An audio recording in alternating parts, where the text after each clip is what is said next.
আসসালামু আলাইকুম প্রিয় ভিউয়ার্স। ভৈরব ফিজিওথেরাপি অ্যান্ড পেরিলিম সেন্টারের পক্ষ থেকে আপনাদের আন্তরিক শুভেচ্ছা ও ভালোবাসা। আপনারা অনেকে অবগত আছেন। আমি অল্টারনেটিভ চিকিৎসক ডাক্তার ওবায়দুল হক আপনাদের পাশে আছি। কথা বলে থাকি বাত ব্যথা, যৌন অ্যালার্জি ও শীতরোগ নিয়ে। আজকে কথা বলবো হাত পায়ের জ্বালাপোড়া। বেশিরভাগই মহিলারা বলে থাকেন যে আমার পা জ্বালাপোড়া করে, প্রচন্ড জ্বালাপোড়া করে বা পা বারবার ঝিনঝিন করে। আসলে আমরা এটি থেকে কিভাবে রেহাই পাবো বা এটির অনেক কারণ হয়ে থাকে। তার মধ্যে ২ টি কারণে আমরা ইদানিং পাচ্ছি। প্রস্রাব ইনফেকশন এবং ডায়াবেটিসের কারণে। আমরা অনেকেই জানি না দীর্ঘদিন যাবৎ ডায়াবেটিসে আক্রান্ত হচ্ছি বা ডায়াবেটিসে ভুগছি। যদি ডায়াবেটিসের কারণে আপনার পা জ্বালা-পোড়া করতে পারে, পা ঝিনঝিন করতে পারে। আরেকটি কারণ হতে পারে আপনার ব্লাড সার্কুলেশন এর প্রবলেম হতে পারে। বা আপনার আ প্রস্রাব ইনফেকশনের কারণে হতে পারে এবং আপনার রক্ত চলাচল যদি ব্যাঘাত সৃষ্টি হয় তাহলে পা ঝিনঝিন করতে পারে, পা ভার লাগতে পারে। সেটি কারণে হতে পারে। অনেক আদার্স কোনো ক্লিনিক্যাল কারণ থাকতে পারে। তবে ২ টি কারণে আমরা যে ইদানিং পাচ্ছি যে প্রস্রাব ইনফেকশন এবং আ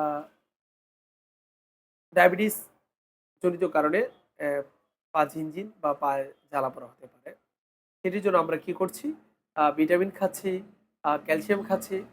আসলে রুট কজ যদি আমরা আ না ধরতে পারি বা আমরা যদি আ কোনো ডক্টরের শরণাপন্ন না হয়ে আমরা যদি ক্যালসিয়াম এবং ভিটামিনের উপর ডিপেন্ড করে আমরা এগুলো চালাতে চালাতে থাকি এবং দীর্ঘদিন যাবত এই ধরনের মেডিসিন খেতে থাকি। অনেক সময় দেখা যাচ্ছে যে অতিরিক্ত ক্যালসিয়ামের কারণে আমাদের কিডনিতে পাথর হচ্ছে। সেটি কিন্তু আমরা কোনোদিন ভাবছি না। শুধু ক্যালসিয়ামের উপর ডিপেন্ড করছি। মনে হয় আ পা জ্বালা-পোড়া করতেছে, পা একটু ক্রাম্প হচ্ছে, পা একটু ব্যথা করছে। আমরা কিন্তু ক্যালসিয়াম নিচ্ছি। বিভিন্ন ক্যালসিয়াম আমরা নিচ্ছি। আসলে সেটি যদি আপনি অল্টারনেটিভ উপায়ে যদি আপনি সুস্থ হতে চান তাহলে অল্টারনেটিভ উপায়ের মধ্যে রেজিমেন্টাল থেরাপি রয়েছে।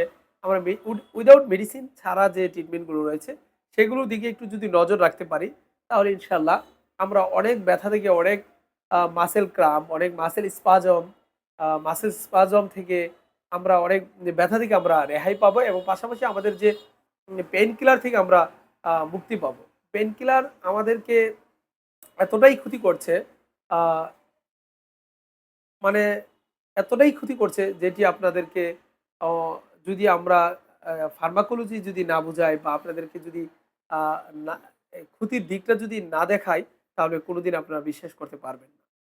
তো আমি বলব যারা এই ধরনের প্রবলেমে ভুগছেন, দীর্ঘদিন যাবৎ মেডিসিন খাচ্ছেন বাট আপনি কোনভাবেই কিন্তু আ পায়ের জ্বালা-পোড়া বন্ধ করতে পারছেন না। দীর্ঘদিন যাবৎ ভিটামিন খাচ্ছেন এবং ক্যালসিয়াম খাচ্ছেন। তো আপনারা যারা এই ধরনের এই ধরনের প্রবলেমে আছেন, আমি বলব রেজিমেন্টাল থেরাপি এপ্লাই করার জন্য। যদি রেজিমেন্টাল থেরাপি এপ্লাই করেন ইনশাআল্লাহ মাত্র ৩ থেকে ৪ দিনের ভিতরে আপনার পায়ের জ্বালা-পোড়া বন্ধ হয়ে যাবে। যেটির জন্য আপনি দীর্ঘদিন যাবৎ প্রায় ৩ থেকে ৬ মাস যাবৎ আপনি মেডিসিন খাচ্ছেন, ডাক্তার দেখাচ্ছেন। কোনোভাবে আপনাকে পায়ের জ্বালা-পোড়া থেকে বন্ধ করতে পারছে না।